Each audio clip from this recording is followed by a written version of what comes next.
Well, good evening, friends, and welcome to Environmental Coffee House. And I am Sandy Schoelles, and with me is my partner, buddy, best friend forever, Jennifer Hynes. And how are you, Jen? Hi, I'm doing Well, good. I am super stoked about our show yeah. tonight, Sandy. Wow. We Yeah. we studied for this. We listened to the Atlantic Council. It was a really good show, and we've been studying, so we decided that we were going to go after this over this Center for Strategic and International Studies. Guys, it's really good. And I have a video. So Jen, what would you like to say about our Yeah. topic, because we're going to play the video after Well, and when people join. absolutely. So this is our hot topic tonight is Russia's military presence in the Arctic. And those of you that follow Russia and especially the Russian military might be aware that there's been a big ramp up in the Arctic. So we have a very special article from Strategic and International Studies called The Ice Curtain, Russia's Arctic Military Presence, just out. It's super long, but it has loads of good pictures and maps of diagrams, the Yeah. whole thing Oh, out. So we're going to dive deep into that. we are definitely digging into this tonight. We decided Yeah. this is the only review, only thing we're going to do tonight because there's so much in it. And all of Mm. us are always talking about climate change specifically and the Arctic and permafrost melt, but there's a whole lot more going on. No, Holy crap. sure. So, what I did with this video that's coming up, my friends, it's all music and it's all a story. It didn't really need too many words. And I want you guys to enjoy it. And then we're going to come back and we're going to dig in to the article here, The Ice Curtain, Russia's Arctic Military Presence. So, right now, strap in and watch this video.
I hope you guys paid Yeah. attention and enjoyed it.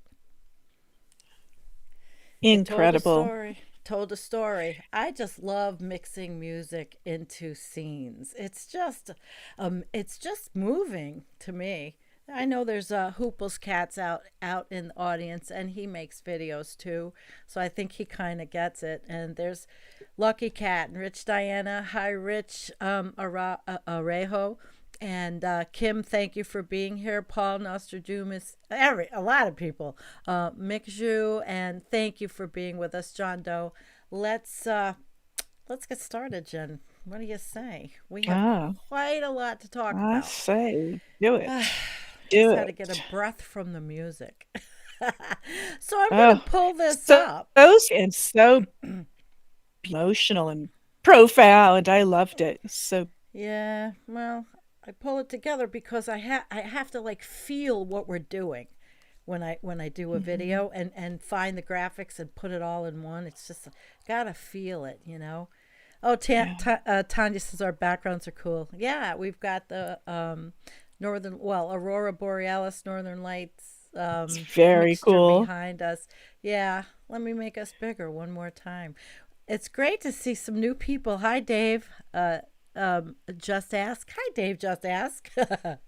It's nice. So we've got a lot to cover, though. And Yeah. if my voice sounds a little weird, it is because I was talking quite a bit today while making my video. It's called yelling from one room to the Mm, other. Okay, right. so this is the ice curtain, and this is the Center for Strategic and International Studies, CSIS, and we could probably go through that at the end because we have a lot of material to get through. And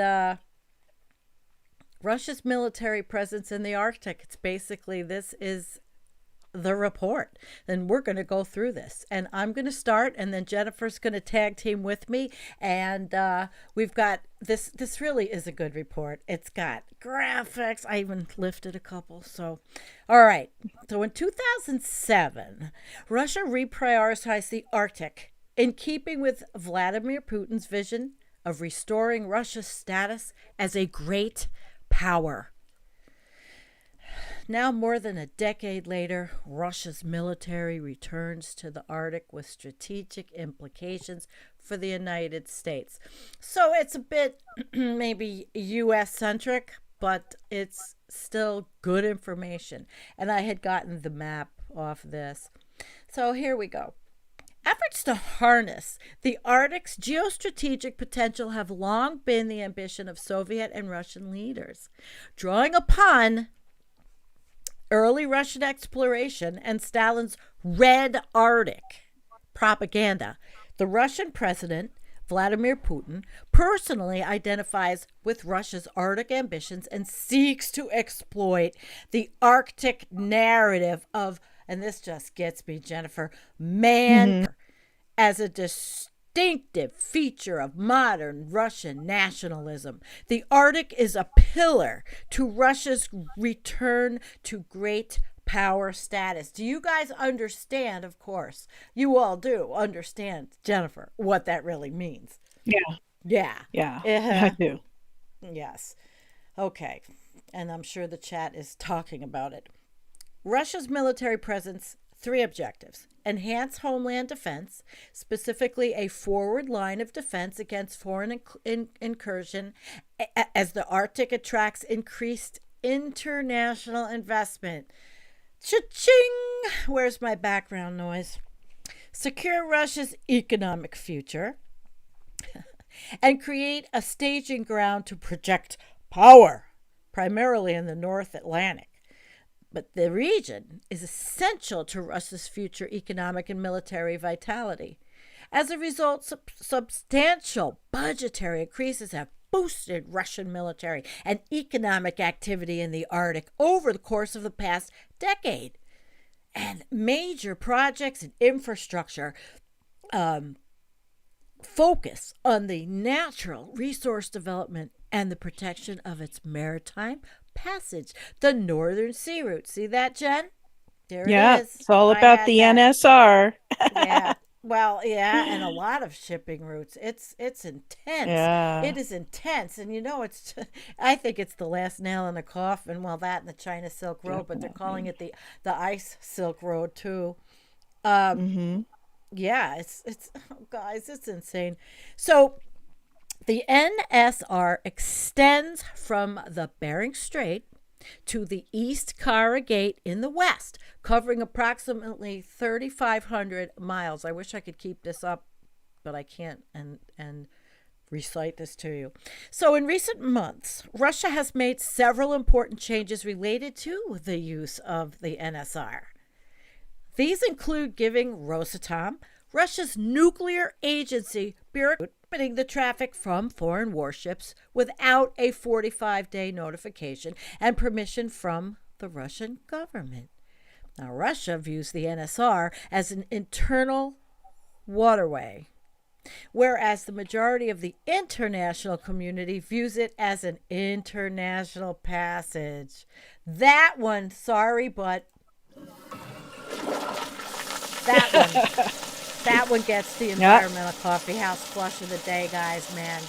Because see, it's Russia's, but everybody else says, no, it's not, basically.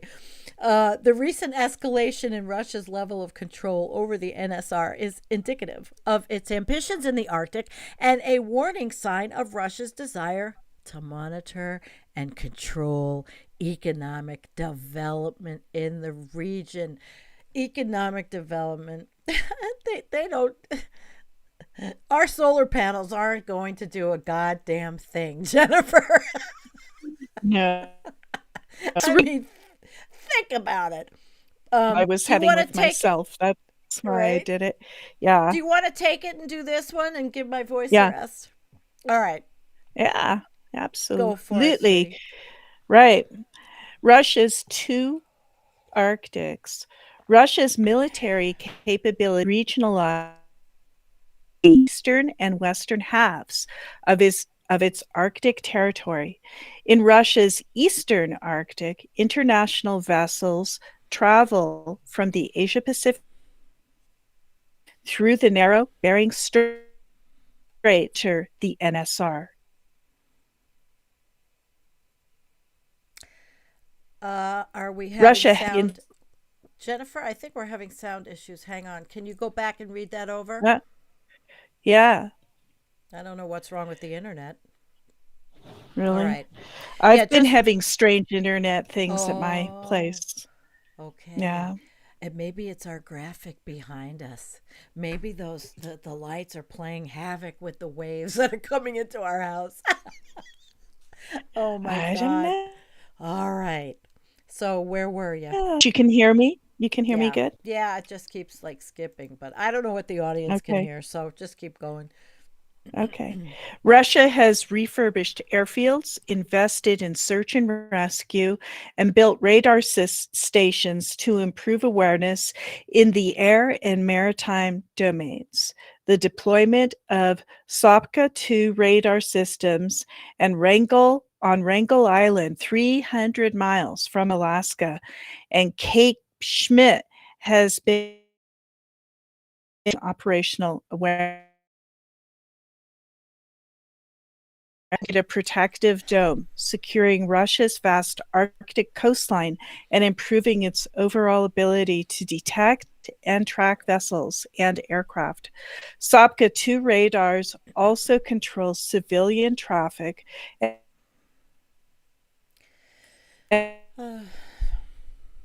traversing the NSR. These systems fulfill prohibition of significant enhancing maritime traffic along the NSR while also enhancing Russia's military presence. Russia's military footprint transforms as one moves into the central Arctic region. There, Russia has deployed more its air and maritime domains. For example, Kotelny Island and Novaya Zemlya with air defense systems, Bastion P and Pan one systems. These systems create a complex layered coastal defense arrangement that secures territory deeper into the central Arctic. Such capability Russians' ability to deny maritime or land access to NATO or US forces. Pretty scary, huh? Russia's Western Arctic I muted houses myself. Yeah, it's advanced. scary. Yes, Mm-hmm. yeah. All right. I was just asking Houses the chat. I want to know if your voice Can is they hear? breaking up. I asked the No. question because I feel like it's breaking up, but if it's not breaking up for them, forward Okay. ho, honey. I say we go. I say we go for it. Absolutely bad. They're having fun in the chat. Go for it. Russia's Western Arctic houses its most advanced defense capabilities, as well as potential offensive capabilities. Remote locations like Alexandra Land are equipped with air, sea, and land that reinforce Russia's multi-layered maritime and air denial power. The focus of these defenses is to safeguard Russia's nuclear arsenal second strike capabilities by the powerful. Yeah, Jen, you're breaking up. I don't know why. Is it Yeah. All right. even Yes. they're saying up that I'm Yeah. breaking Yeah. I up? don't know Nah. why. Wah. You want to go back and come in I and don't see know if I why. fix it? Okay. I mean, we're live, folks. Shit happens. I mean, we're not even. We are. What is it called? I make Non-plus. much We difference don't if even. I Yeah. leave. I don't know. I don't know what's going on Yeah. with the Okay. audio, but this is so good too. Well, you know what? Let me. Oh, she's coming back. So we'll go on, and she's going to come back because I really don't know why these things happen. So we're up to where it's Russia's Arctic military posture, and I think it's scary because basically it's like the end. You know, for the Arctic, it's going to be just let's develop the living crap out of it, and let's have more fossil fuels pumped from the ground. So how's that going to bode for getting off and the carbon economy? I don't think so. She'll be right back. So Russia's been up. Let's see here. See, that's what the beauty of live is. It's like we go through this, and even the live streaming pros that I follow, Jennifer, I gotta fix your picture. They you hear Jen?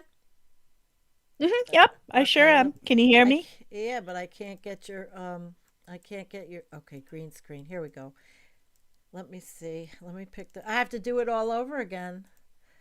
Let's see. There you are. Okay, guys, live. We are doing what we do when you guys are not, before the show. We never have these problems, really. Hopefully that helped the breakup problem. And I hope so. Miss Jen, my love, will be able Yeah. to take off. So why don't you just take off and let me fix your color? We're at the All right. Russia's Arctic military posture. Because, I mean, if anybody's really into listening to this is good shit. Yeah. It's educational. You want to learn. All right. So we're at there. We're at that spot. And I'm going to fix your picture. Yeah. Make you look beautiful. The Northern Fleet is based in Severomorsk on the peninsula in the Western Arctic. From there, it has jurisdiction over the northwest region of the country, as well as the Arctic Ocean, and is tasked with securing Russia's northern coastline. The fleet boasts Russia's most advanced Arctic land, air, and naval assets. Ooh, Woo! Russia's Russia's Woo! Arctic military posture. Russia's military posture in the Arctic emphasizes air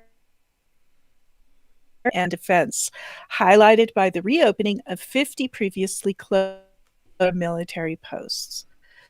This includes the refurbishment of 13 air bases, 10 radar stations, 20 Jesus. You're really breaking up.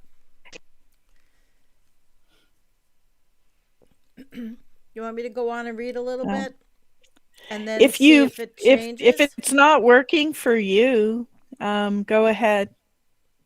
Just a little bit, and then we'll try and see what happens. You know how the internet changes as you go through a show, speed picks up, and those Yeah. things fix themselves. So we'll just go down to what are they talking about? Testing new Arctic based military capabilities such as hypersonic cruise missiles and nuclear powered undersea drones. Jennifer, when I read this, Yeah. Jen, it's like, to me, reading this stuff is like a trip into bizarro world. I'm sorry. It is bizarro world.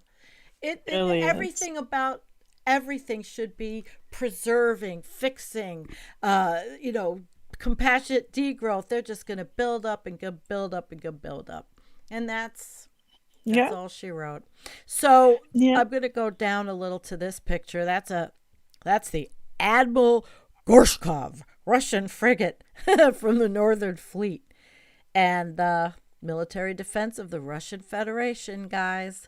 They'll be out there, and Wow. they got a whole bunch of new subs too. Oh Oh God. yes. Oh yeah. Their forces. Well, maybe I could go fast here, and we could have a discussion instead of just point reading it. The maritime forces play a significant role in securing Russia's Arctic domain and protecting vital economic ventures. All right, so basically, I'm going to go down a bit because we're already hearing it. You read it, but you guys can read it.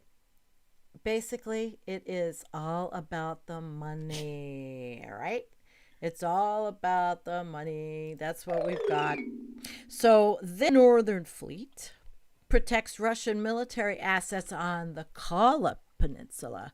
By doing so, Russia can freely conduct strategic operations and secure its sea based nuclear forces.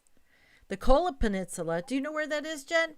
Is there much study Well, on it? I do not actually. I'm assuming that it's somewhere in the Kara Sea, kind of Yeah, along. that's what I Probably thought. just, I'm guessing, just to um, the one that thing, Mm, mm, that mm, peninsula mm. there. It's over in by the Kara Sea. Right. All right. Well, they've got nuclear powered missile and torpedo submarines, missile carrying anti submarine aircraft, surface ships with missile. What don't they have? All right, I'm not going on. There's a picture, Yeah. and my the vids showed, but it's just basically Wow. they're building up. They've got nuclear and non-nuclear. The nuclear stuff is scary floating around Yeah. the ocean. Floating nuclear more, and the United States is just as guilty. I mean, it's insanity. Mm-hmm. I think it's insanity, and uh, probably everybody in our chat thinks it's insanity. Let's see. So let me go back.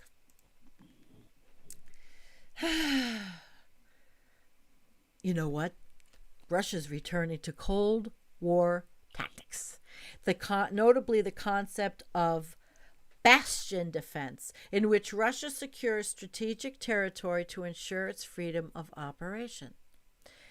As Russia exercises its bastion defense, it increasingly expands its range, seeking to establish deep water control between Svalbard and Norway and secure maritime space toward the GIUK end gap. It does this through deployment of highly capable submarines. So basically, they're playing the games. They're just playing games. And I want to ask the chat something, Jennifer, because can you Yeah. guys hear me without being broken up? Because if we're just broken up, that could be obnoxious, but this was such a great show. We had such good stuff with this article, and I wanted Jennifer to take over, but if she's breaking up, we want to have a good I can experience for you try. guys. Yeah, well, they're having fun, but just tell me, guys, if I'm breaking up. At least one of them. I'll run a speed test while you're talking. But this Do you want to go to Arctic exercises or just go down here? I'm going to show people. Why don't we go down a little at least and just show what they've got down there? All of the shit that they've got. This was in 2018. Tanks. Yeah, so they're building up, and I want to go down a little more too. Look at their military guys. I saw a video, Jennifer, where one of the military, they were talking about how they had to be geared for the cold weather. And he had on white, long material coming out of his thing to it disguises you in the snow. Disguises in the snow. They said they could hear me fine. But I want both of us. See this guy, he's got the white tactical gear. Can you see it up, Jen? Mm-hmm. So pulling back the ice curtain. What do you think? You want to give it a whirl and see what happens? Sure. All right, Yeah. you do that. Guys, I'm sorry. We're going to try. With the aid wait, of satellite. Wait, Jennifer, stop. Rich Diana. What? Oh, no, Sandy. You and Jen are breaking up? Thought you were buddies. Because the sound's breaking up. I'm sorry. I had to interrupt with a funny. No, we're not breaking up. The sound is breaking up. Probably because we haven't said the word fuck yet. All right, go ahead. Almost, though. Tell you, we're getting close.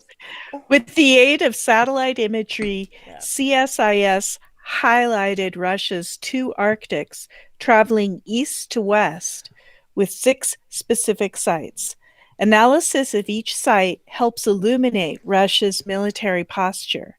By determining the location, purpose, and nature of the equipment and forces Russia has placed in the Arctic, the United States and NATO can improve their combined response and deterrence capabilities to Russia's increased military posture across the region. Okay. The satellite imagery also allows for comparison between what the Russian government has announced and what has actually been completed. In some instances, imagery confirms the announcements made by the Russian government, but often the images tell one of Russia struggling to actualize. Now, what is this? This is Wrangel Island. This is Wrangel Island. This is like one of the freaking... this is a radar installation that they actually set up. Yeah, this is a radar installation they set up on Wrangel Island. God, and this internet is that's 300 miles. Sorry. Yeah, Wrangel Island is nearly 300 miles from the Alaskan coast. See, I did my homework. And houses a Sopka 2 Sopka 2 radar. Sopka 2 radar. Yeah. You were doing really good and then started breaking up again. This is the most... What? I don't know what's going on with the internet. It's terrible. Most easterly placed radar installation in the Protective Dome, a network of state-of-the-art radars covering Russia's northern coastline that defends Russia's Arctic domain. They have a complete analysis.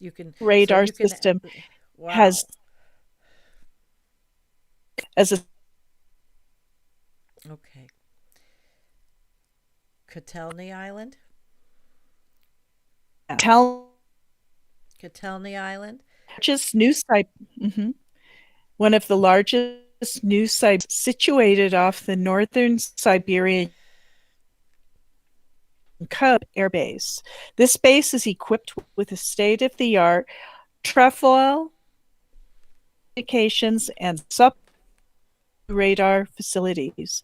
The pads for radar, command and control, and missile launch vehicles. Wow. Bastion P and Pantsir S1 coastal defense systems create a complex layered coastal defense arrangement on Kotelny. These systems allow Russia to and to deny US forces, along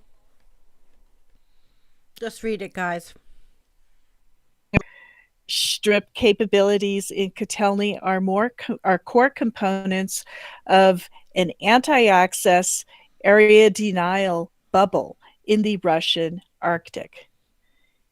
Tixi. Do you want to go, Tixie. Sandy?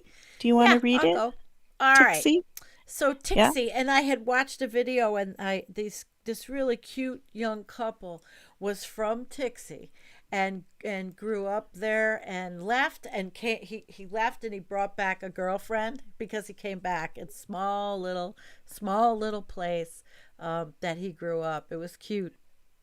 The Russian Right. government has repeatedly announced ambitious plans to expand Tixi Air Base in central eastern Russia. This expansion is meant to include a dormitory and administrative buildings, a diesel run power station, and water and fuel reservoirs. 11 new structures in total. I wonder if in Russia, Jennifer, if they scream, jobs, jobs, like they do in the United States. The base was designed to receive and operate a regiment of sophisticated um, 400 surface to air missiles to enhance air defense, which would later be supplemented by radio technical regiments that monitor the defended airspace. Ugh. Tixi would represent a fusing of Russia's military needs and it's ambitious, which to me, the economic plans, guys, is the death knell. Sorry, but that's just the economic plan. Death knell. I don't see any of this being positive at all. This completion would represent a fusing of Russia's military needs and its ambitious economic plans. Dual use features combine Russian military presence for territorial defense and power projection with capabilities to also address civilian security needs such as search and rescue. However, recent satellite imagery does not show evidence of the S 400 systems or the considerable expansion. Okay, good. Russia appears to be significantly behind in its plans. Well, that's a good thing, right? We can do the applause. Yay! They're behind, and they have other higher priority things going on, right? Alexandra Yeah. Land. Now here's another place, an airport, building up an airport, and this is the Arctic Trefoil Military Base in Alexandra Land Island. So that's in the Barents Sea, and it's Russia's northernmost military outpost. Not good. And then good old Novaya Zemlya, which is where they did methane studies, correct, Jennifer? You know all about that. Yeah, and not only that, they used it as a nuclear test site for probably about 30 years. And Yeah. they, I believe, blew up one of the biggest nuclear bombs ever created in Novaya Zemlya. So, it's kind of shocking, not to mention what that might do to the methane stores. I know that some people have done a lot of methane research on Novaya Zemlya. Yeah, absolutely. Well, it's pretty cool looking. Let me get us back Yeah. on there. You sounded pretty good there. All Jim said right. it's only, well, let's not get too hopeful. Something's weird tonight, but I so know. Zemlya, Russia's Rogachevo Air Base, and they did some upgrades, and then there's a little picture of it.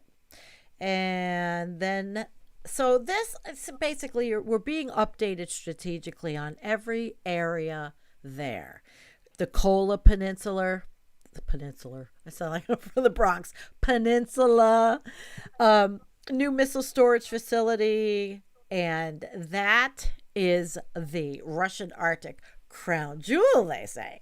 the Kola Peninsula. It's the epicenter of Russia's Western Arctic capabilities, and it is characterized by a high concentration of defensive and potentially offensive assets. The Kola Peninsula has received notable infrastructure updates over the last several years, including the expansion of the Gachivio submarine base, new large weapon bunkers at Olkanyaya Bay, and construction at Bolshoi, and updates to the Severomorsk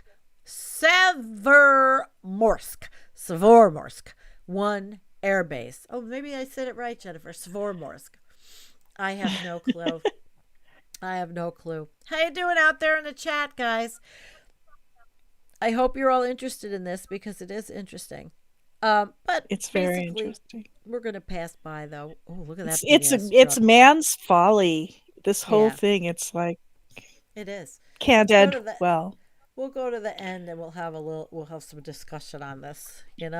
Yeah. Um. So if you want to take up the conclusion and let's Sure. see what happens. Yeah. All right. Okay.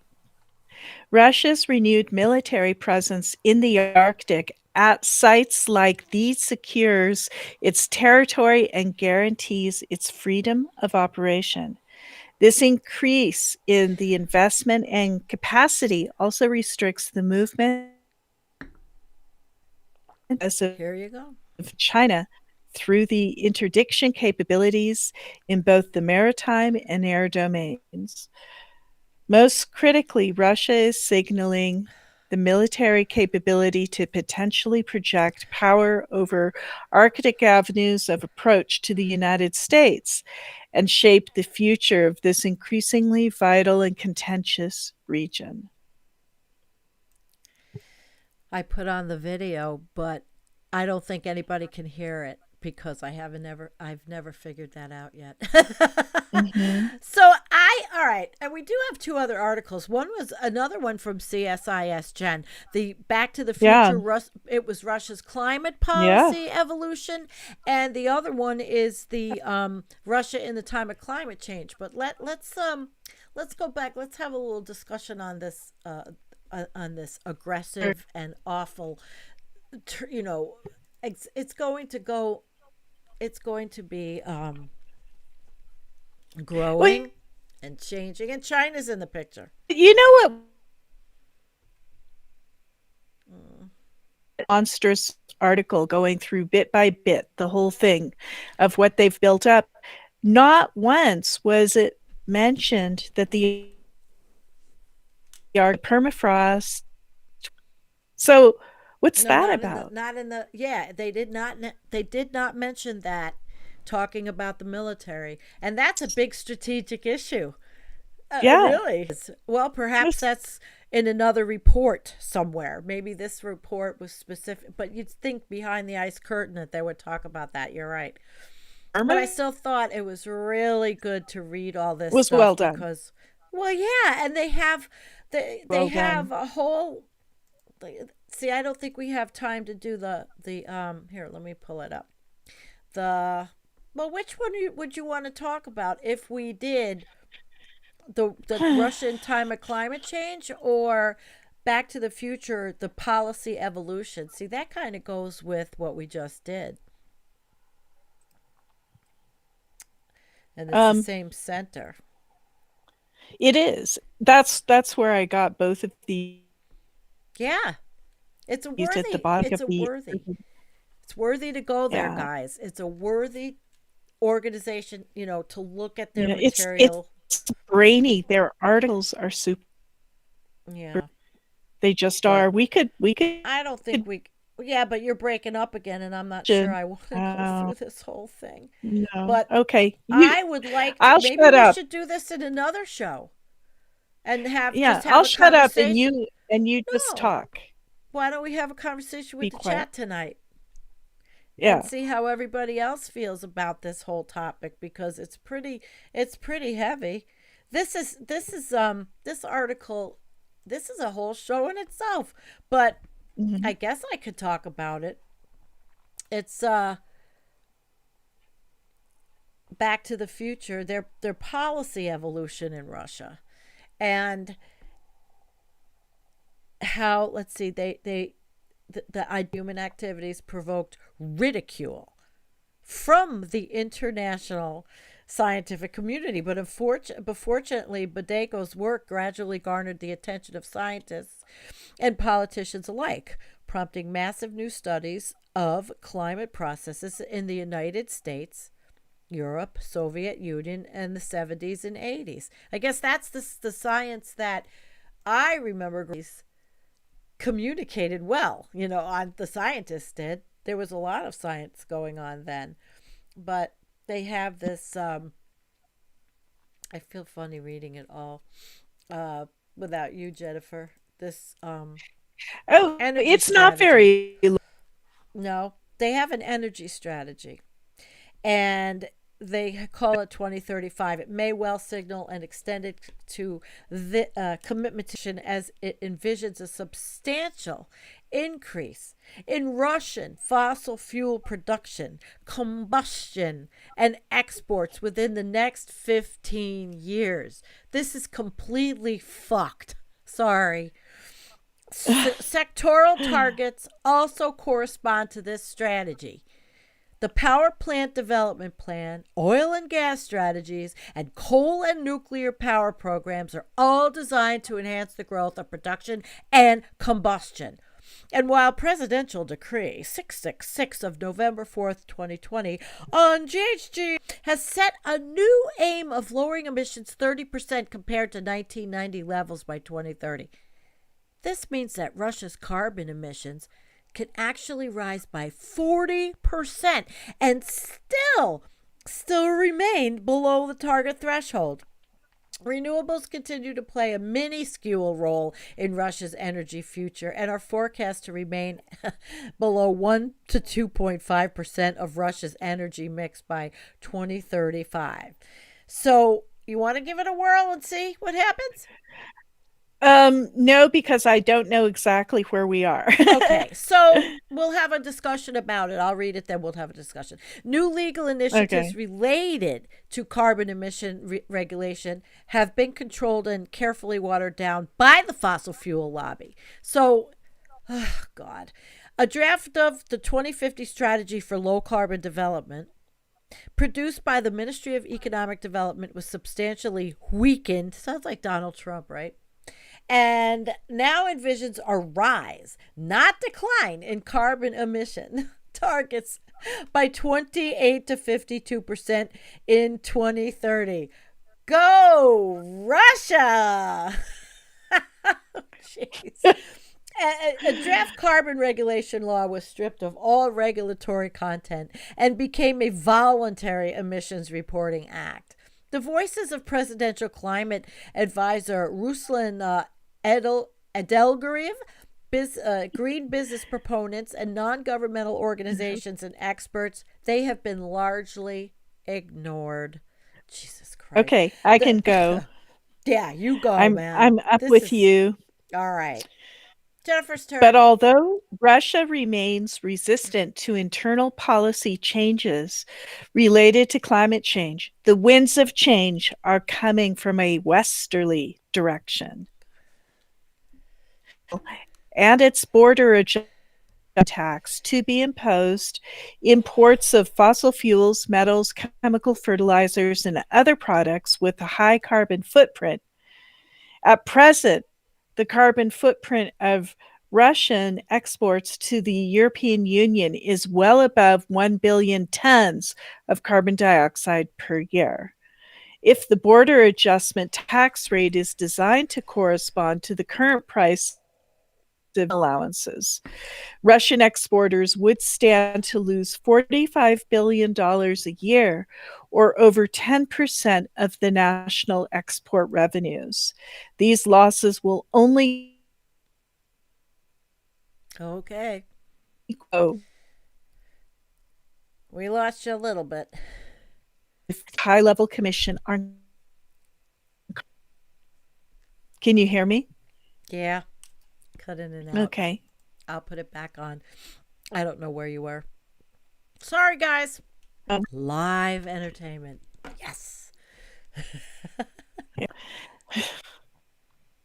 External change is also coming from the East. Japan and South Korea have announced targets of climate neutrality by 2050, and China adopted a zero carbon by 2060 goal.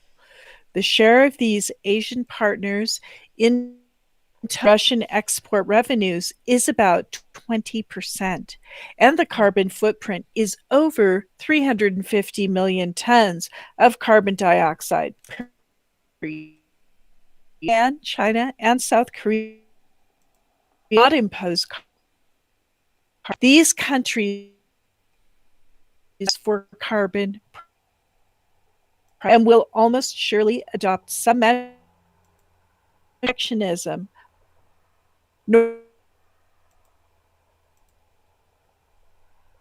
We are on freezing, and net zero everybody's saying emission. it's because we're doing this right live stream because we're talking about Russia. It's Oh. crazy. I don't know. Can you imagine? You want me to I slice? don't know where we are. I was like, let's see here. Why don't I go down to renewable energy technologies? To me may also worry Russia.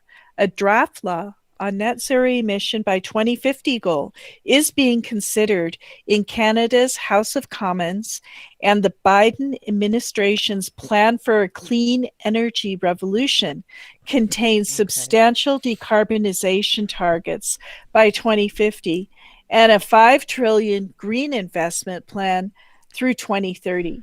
Worldwide, over 120 countries are adopting or considering climate neutrality strategies. These trends raise energy alternatives. If global demand for coal is shrinking, could gas substitute for coal, extending state giant Gazprom business in Europe and Asia? The latest modeling results suggest that the role of natural gas as a bridge into the new energy future will be short-lived. In most scenarios developed by several EU-funded scientific projects, decline in the European Union by 22%, in China Oh, by hell. 12%, and in Japan by What? 28% by 2030. The competition for global gas will be extremely strong from Qatar and other low-cost producers, which would likely affect Gazprom's positions in the European market. Gazprom's pipeline delivery higher, as others have argued, Gazprom. Okay. All right. Where are we, Jen? I'm lost because I can't hear you, honey. I'm going to go down on this article because you Um, froze a little bit. yeah. Yeah. Um, well, if you start with a paragraph that begins with renewable energy Yeah, technologies. that's where I am. Yeah, I'll show it up. Yeah. All right, let's get this. So, as a function of its landmass, Russia possesses the largest store of solar, wind, geothermal, and biofuels in the world. Wow, that's interesting. By some estimates, the total technologically available potential of Russia's renewable energy sources is 25 times higher than all primary energy produced in the country annually. The costs of green power generation have declined dramatically in recent decades, with the world levelized cost of solar photovoltaic based power generation down 90% and wind down 70% from 2009. Solar and wind energy are quickly becoming cheaper than coal and gas worldwide. However, Russia's RES remains well below 1% in the national energy mix. Policy efforts to raise this share up to 2.5% by 2020 failed due to a lack of political will, right? insufficient incentives for green energy investors, extremely limited state support, and of course, hidden corruption, subsidies. And then of course here they're talking about new jobs, new jobs. All right, I'm done. Green hydrogen. It's because it's the same thing as our country, Jennifer. New jobs, new jobs. Yeah. Green hydrogen, second generation biofuels. You get the drift, guys. Russia is often cast as a country that punches above its weight globally, possessing a diminishing economy, but abundance of political will to secure its policy objectives. And yet, when it comes to energy transition, the reverse is true. Despite its natural advantages, technological prowess, and innovative workforce, Russia lacks the political will to grow into a renewable energy superpower of the future. So basically, it's more important to Russia to be a superpower and a nuclear power, right, Jennifer? And have Yeah. total dominance over the Arctic and scare. Well, I don't know if Norway's scared, but I watched. I bet Jennifer, they I know are. you watched it. Yeah, They, they if might be. Russia was my neighbor, I mean, they were talking about it in one of those videos that I Yeah, listened to. they said though that they're Yeah, working. They're trying to work with Russia. of course. And we do have a special guest coming with us soon that you guys will be very interested in. I'm not going to tip my hand yet, but yeah, we do. And somebody that is very well in the know about things up in the Arctic, geopolitically, climate change, and you'll like this one. So, what's everybody else talking about out in the chat? Oh, wait. Okay. Lucky Cat. Don't worry about Putin. He is off polishing his warheads at the brothel. Oh, boy. Well, we don't hear a lot. We don't know what goes on in Russia. We don't know what goes on with him. We have no clue, really. And according to the person that we're going to have on, the press doesn't either.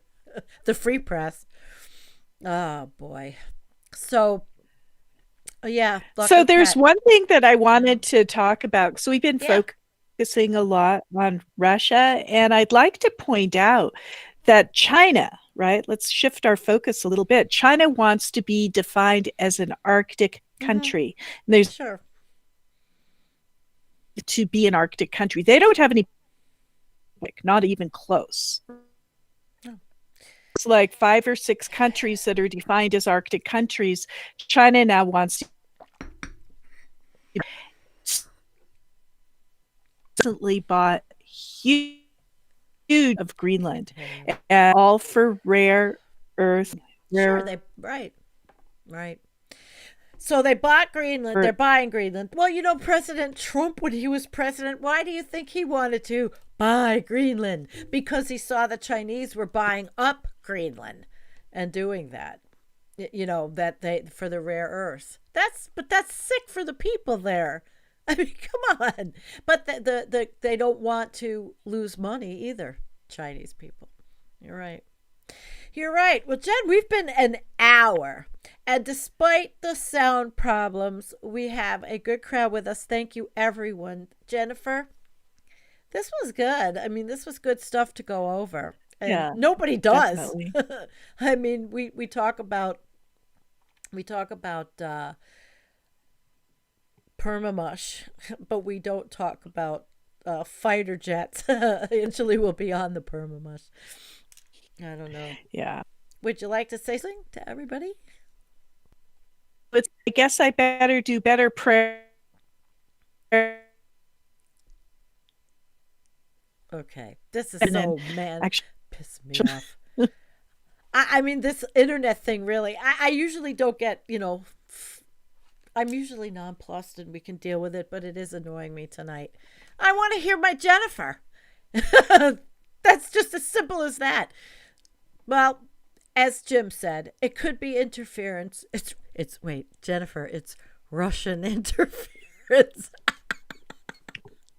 Oh my God. Russian interference will give that the closing toilet flush. Guys, thank you. If you didn't see my video, go back and watch it. Jen, let's hope I can diagnose what went wrong with the internet. All right, babe? Thank you, everybody. Tanya, Jim, Jean, everybody. Now YouTube's lagging. Okay, Jen, give us a I'm happy and we're fine. I'm happy and we're fine. I'm happy and we're fine. All right, guys. I'm happy and we're fine.